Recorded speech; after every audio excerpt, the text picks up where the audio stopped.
Welcome to The Explainer. Today, we're digging into a technology that's, well, pretty much fundamental to our survival, modern irrigation.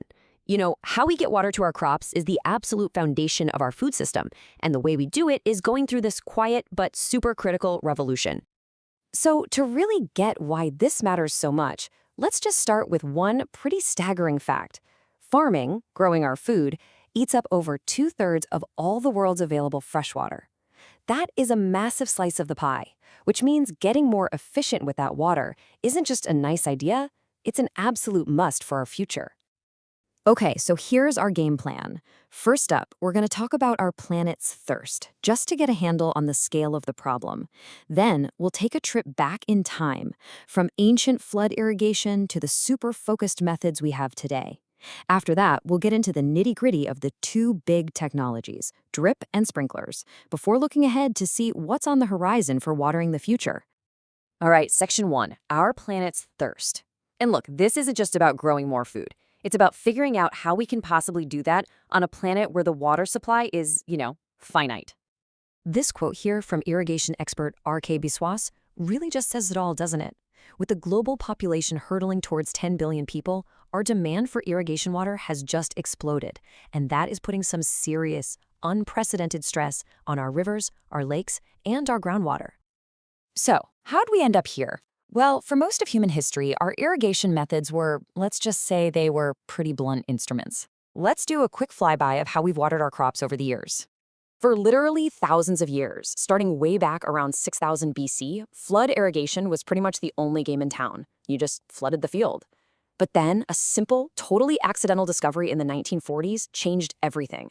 An engineer named Simca Blas saw a single tree that was thriving in the middle of a dry landscape, and it was all because it was right next to a leaky faucet. That one little observation, that giving water slowly and directly could be insanely effective, was the spark for the entire idea of drip irrigation. And the difference in efficiency is just wow. I mean, look at this chart. Those old-school surface methods, you can lose almost half the water to runoff and evaporation. Sprinklers are better, for sure, but you're still losing maybe up to 20%. But drip irrigation, that's a whole different ballgame. Water loss can be as low as 1%. That is a monumental leap forward.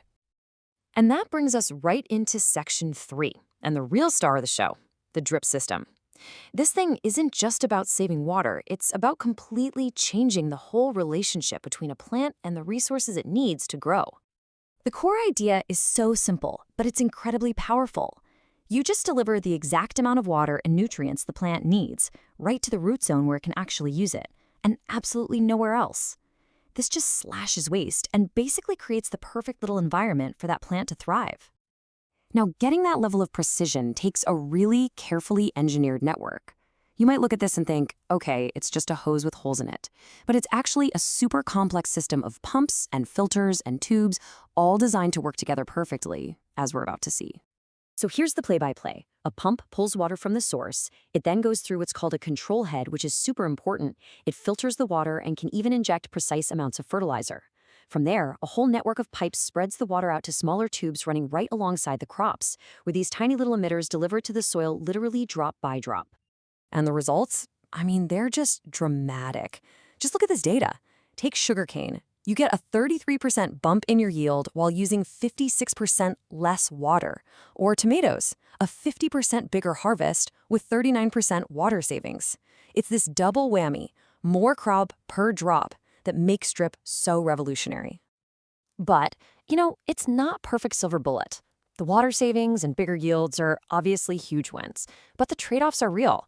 It costs a lot to install up front, you've got to keep up with maintenance, and then there's the system's single biggest weakness, those emitters getting clogged. Yeah, clogging is the Achilles heel of drip irrigation, for sure, because the openings in those emitters are so tiny, they can get blocked up really easily. And when that happens, it just torpedoes the whole system's precision. Some plants get starved for water, and you end up with uneven, totally unpredictable growth. So what's doing the blocking? Well, it happens in 3 main ways. You've got physical clogs, from stuff like sand and silt. Then you have chemical clogs, where minerals in the water build up inside, kind of like scale in a tea kettle. And finally, you've got biological clogs, which is just algae and bacterial slime growing inside the pipes. Yuck. So if drip irrigation can be expensive and has this major clogging problem, what's the alternative? Well, that brings us to section 4, sprinkler systems. If drip is all about precision, you could say sprinklers are all about coverage and flexibility. And sprinklers have their own totally distinct set of advantages. They're fantastic for hilly or uneven land where trying to level everything out would just cost a fortune. Plus, you can use them for other things, like cooling crops on a scorching day or even protecting them from frost. And they don't get in the way of tractors and other farm gear. So really, the choice comes down to what you're doing. Are you growing something like high-value tomatoes in rows where every single drop of water counts? Drip is your answer. Are you trying to water a huge field of wheat on some rolling hills? Sprinklers are just way more practical. It's that classic trade-off, right? Precision versus coverage. And all of this brings us to our final section, watering the future. So where does irrigation tech go from here? Well, it's all about getting smarter and making every single drop of water count even more than it does today. You know, the next huge leap forward isn't just about using the fresh water we have more efficiently. It's about thinking outside the box, tapping into new sources of water, and even changing the soil itself. There are two really cool developments leading the way here. First is the growing use of reclaimed water, basically treated wastewater from cities to irrigate farms.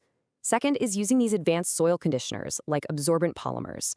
They're these materials that act like tiny sponges you mix into the soil, so they hold onto water for way longer, giving the plant roots more time to drink it up. And that kind of leaves us with a big critical question. We've got these incredible technologies, and they're getting better every single day. But with our climate changing and our population growing, is it all going to be enough? The race is definitely on, and these innovations are going to be absolutely vital in the global mission to feed our planet.